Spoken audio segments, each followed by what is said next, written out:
I just wanted to do a video on the false light energy grid and how that the individuals that don't even realize that they're programmed through social engineering, unconscious social programming, and other mechanisms and devices through mainstream media, television, news, movies, music, food. They don't even realize what's going on because they recognize the matrix as being all there is. So therefore, anything beyond that spectrum is just not deemed anything of a veritable nature.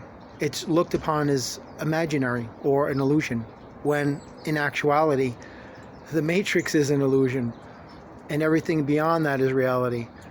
Because when you enter their illusions, that's what becomes your reality, and everything that they tell you, that you see, that transpires around you, that all becomes your reality. So then therefore you don't even realize you're programmed. So this false light energy grid, this geometrical hologram, this network of illusions and lies and games and subterfuge and chicanery, you have to recognize it. You have to recognize that you've been programmed for failure by laughing at the notion of your own success. You always put yourself down. You always think very lowly of yourself and always put others ahead of you. There's a reason for all of that. You've been programmed to do it. That's how they diminish your individuality and attenuate your high vibrations. They've gotten to such a level of degree of superlative operations with this that it's second nature to them. They can convince you that destroying yourself is a good thing, and they do it in the most subliminal of means. So when you wake up every day, you immediately start to follow patterns of behaviors because that's your comfort zone. And you don't want to embrace change because the ego, which is the conduit for the darkness, has convinced you that change is scary, to be afraid of it, to fear it, to run away from it, to ignore it, to reject it, to deflect it, to fight against it. But all the while, the universe is trying to deliver this beautiful thing called change, so you can progress and flow and expand. You have to understand, the matrix compresses your consciousness. That's what demonic unconsciousness is. That is the false light narrative. That's why you have a false identity. Long ago, they removed your identity and gave you an identification number, which is a barcode on your forehead. That's all you are to them. You're just a nameless, faceless number among many, and they control you, and you don't even realize it. Your very identity is a living testament to the amount of social programming that you have been exposed to your entire life, because if they didn't tell you who and what you are, who and what would you be? Honestly, think about it for a minute. They gave you your name and your gender and all these things, your age, your height, all of this stuff, your class, your race, ethnicity, culture, religion, all of it. You know, your creed, all of that stuff, they placed inside your mind, and now you hold this as a belief, the gospel, the doctrine, the irrefutable truth that has now become irrevocable, indelible, immutable, unchangeable. Because now the mind will go to work reinforcing these lies as a truth. This is a placebo effect. Straight out placebo effect. That's why every day when you wake up, you instantaneously revert to a default setting of negativity.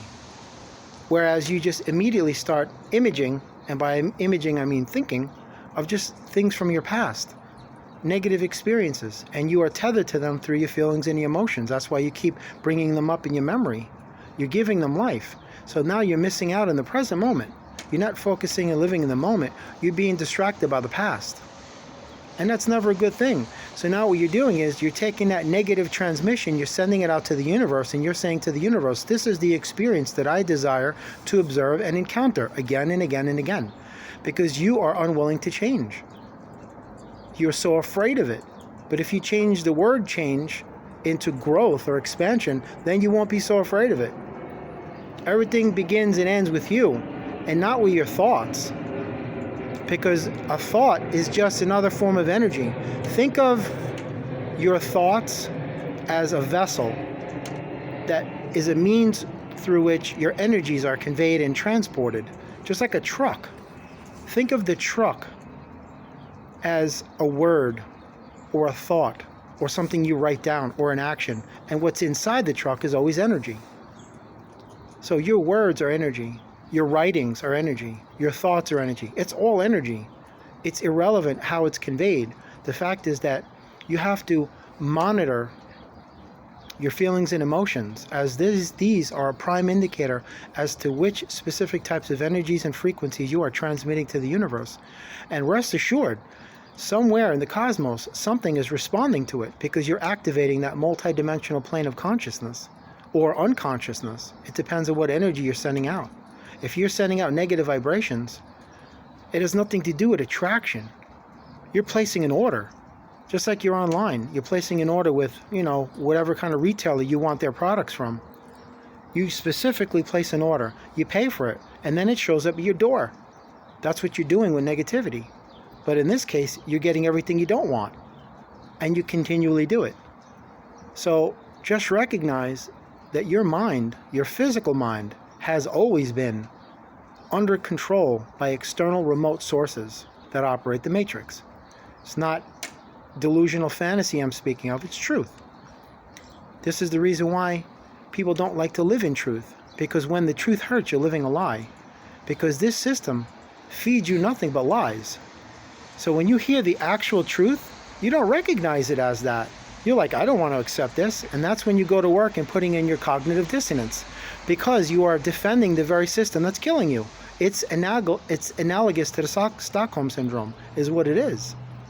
And you got to recognize that. You got to stop being afraid to be yourself. God did not put you here to be a nameless, faceless number. Don't be afraid to do what God put you here to do. Not only live your dreams and aspirations, but help others, help yourself, be an individual. Be yourself. Don't be afraid. Speak out, speak up, be different. Don't conform. Don't fit in. Stop worrying about, drawing outside the lines or, fitting inside the box. Because the box is an illusion. The whole system is an illusion. And none of it really matters anyway. None of this is here. None of this is real. And none of it means anything. We're all being watched, assessed, and researched by celestial beings. Nothing to do with religion.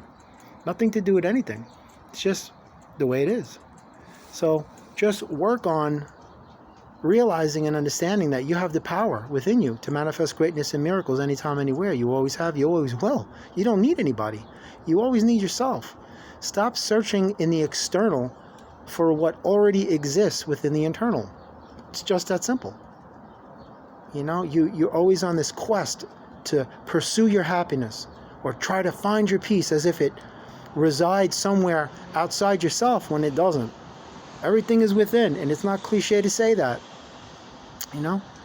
Try this exercise for a second.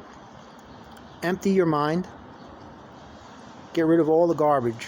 Now, fill your mind with the happiest moment of your life. Now, live within the energy of that moment for the rest of your life. That's happiness. Anyone can bring joy into your life, but only you can make yourself happy.